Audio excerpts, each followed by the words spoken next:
Sitting still and reading your Bible sounds like torture right now, but you still want to get into the Word, I got you. Welcome to today's bite-sized Biblecast. Also, there is like the coziest thunderstorm happening right now, so please enjoy the little ambiance. Today we are in Luke chapter 6. Today's verse of the day from YouVersion is just verse 36, but if you have been with me for any amount of time, you know I like to not just stop at the one verse of the day. We're going to read the entire little section, not the whole chapter, but we're going to start in verse 27, and I'm reading out of the NRSV. And the section, Prepare Yourself, is titled Love Your Enemies. Let's get into it. But I say to you who are listening, love your enemies, do good to those who hate you, bless those who curse you, pray for those who mistreat you. If anyone strikes you on the cheek, offer the other also, and that doesn't mean what you think it means. We'll talk about that in a sec. And anyone who takes away your coat, do not withhold even your shirt. Give to everyone who asks of you, and if anyone takes away what is yours, do not ask for it back again. Do to others as you would have them do to you. If you love those who love you, what credit is it to you? For even sinners love those who love them. If you do good to those who do good to you, what credit is that to you?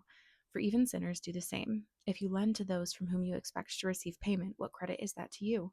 Even sinners lend to sinners to receive as much again. Instead, love your enemies, do good, and lend, expecting nothing in return. Your reward will be great, and you will be children of the Most High, for he himself is kind to the ungrateful and the wicked.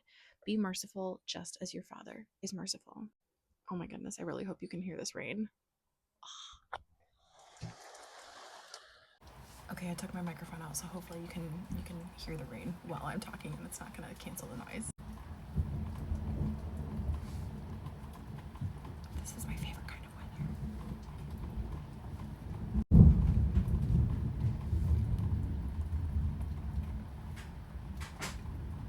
Okay, let's get into it. Sorry, I think I can hear my little guy up and moving, so we are on a bit of a time clock here. Let's keep moving. Of course, this is a passage that we've all heard a million times, and we know the concept of loving our enemies, but actually putting it into practice can be very, very different and a lot more difficult than thinking about it in theory. And a thought occurred to me yesterday while I was sitting in church that now, with this being the verse of the day today, kind of has an interesting juxtaposition. Almost too much juxtaposition, like it's just right up to the line, but I'm gonna let it slide. Bonus points if you know that reference. So I was sitting in church with my husband yesterday, and for those of you who don't know, this is my second marriage. My first marriage, my ex would agree with me on this, was absolutely terrible. And so we ended up getting divorced, which was a lot of sanctification for me, and I ended up meeting my now husband, Cameron, who is the most Christ-like person I have ever met in my entire life, and being loved by him has taught me so much about how Christ loves us.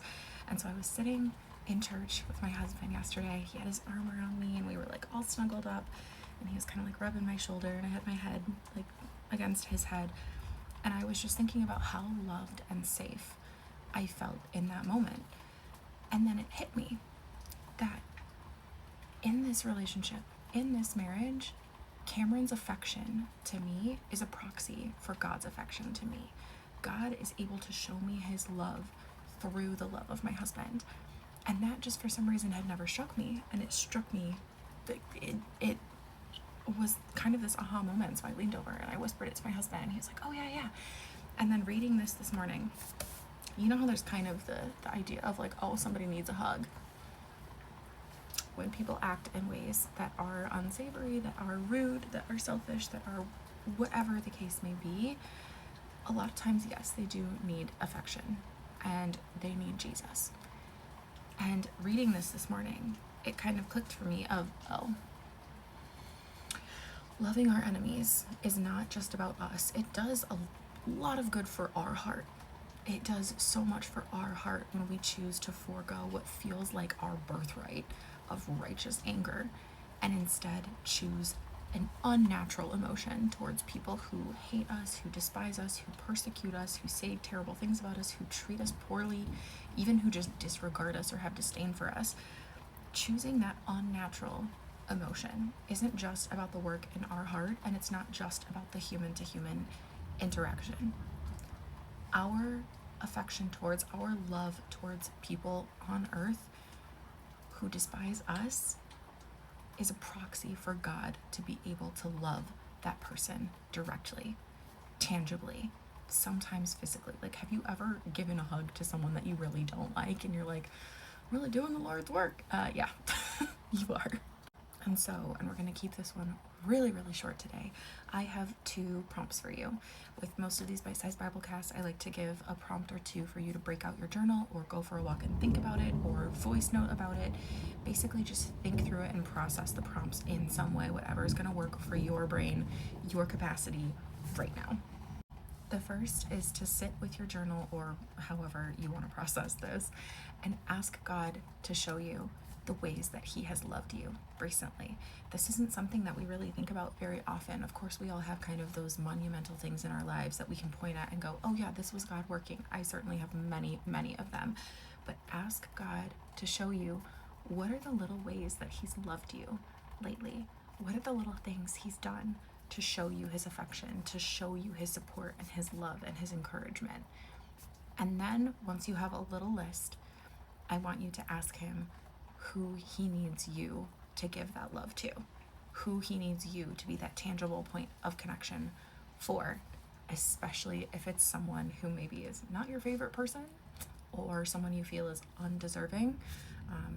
I had to work through something in my heart this morning to be very vulnerable with you, where I was like, okay, God, but I feel like some of the people that you've given me to do this whole love your enemies thing, I feel like they're not very deserving. I kind of wish I had like a more deserving person in front of me that I need to love on your behalf. And yeah, I kind of got my hand slapped a little bit. He kind of was like, so you're missing the point. It is not about you. It is not about them. It is about me and my glory and my purposes being furthered. And I was like, okay, all right, I'll take that note. And especially when we're living in a very divisive time, incredibly divisive, this can be a really tall order. I also said we would talk about the whole turning the other cheek thing, so we'll touch on that briefly before I let you go here to go work on those 2 prompts, which again are ask God to show you the ways that he has loved you lately, and 2, ask God who he wants you to be that tangible touch point of his love for here on earth. Now, the turning the other cheek thing. I love the Bible Project. The guys over there are so intelligent, they are so articulate, and they do such a great job of breaking down theological concepts, digging into the original context, the historical context, the cultural context, all of that. And I was listening to it a little while ago. Tim Mackey, I forgot his name for a second. Sorry, Tim Mackey. Tim Mackey was explaining that the concept of turning the other cheek is actually about basically correcting someone's view of you and giving them the opportunity to try again. So in the Jewish culture, if someone slapped your face, I believe it was with an open palm, that was a sign of disrespect. Whereas slapping with the back of the hand, I think I'm getting this right, I should probably look this up, was kind of a peer-to-peer rebuke. So one was like punching down, essentially saying like, you are beneath me and I'm correcting you. And the other was peer-to-peer saying, hey, I'm gonna correct you. Turning the other cheek is not about saying, hey, yeah, hit me again, here you go, it's right here, I'm gonna take more of it, I can take your abuse. That is not it at all. It is saying, I will hear what you have to say, but you're going to speak to me respectfully. You are going to do it with honor. You are going to do it face to face. You are going to do it peer to peer, because I am not beneath you. Here, try again.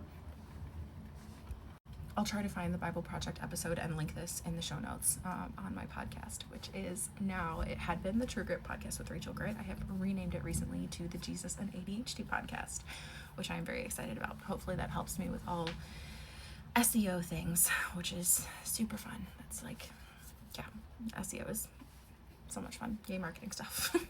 But yeah, so that is all I have for you today. I would love if you are listening to this on a podcast platform. I would love for you to subscribe to the show. I would love for you to rate 5 stars. That helps me to find other people who need to hear things like this. I would love for you to share this with a friend. And if you have not already, I would love for you to download the 1 Hour to Quiet the Noise journal. That is a free journal that I've put together to help you find and make a plan to eliminate sources of chaos in your life, one ridiculously teeny tiny action step at a time.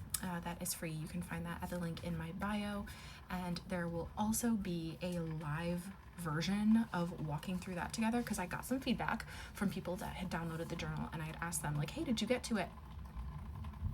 Every single person who responded was like, oh shoot, I forgot about it. So we're doing a live work through here on TikTok. That will be happening every other Tuesday, I believe at 10 a.m. But there will be details for that when you sign up for the noise journal. Excuse me. So definitely go download that. I've gotten some really good feedback that has been really helpful in helping people kind of pull together the thoughts that have been in their head, put it on paper, and as ADHDers, we tend to want to take on everything all at once.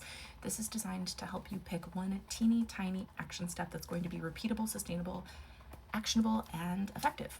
So that is free. Go check that out in the link in my bio. And thank you so much for spending some time with me today. I'll see you in the next one. Bye.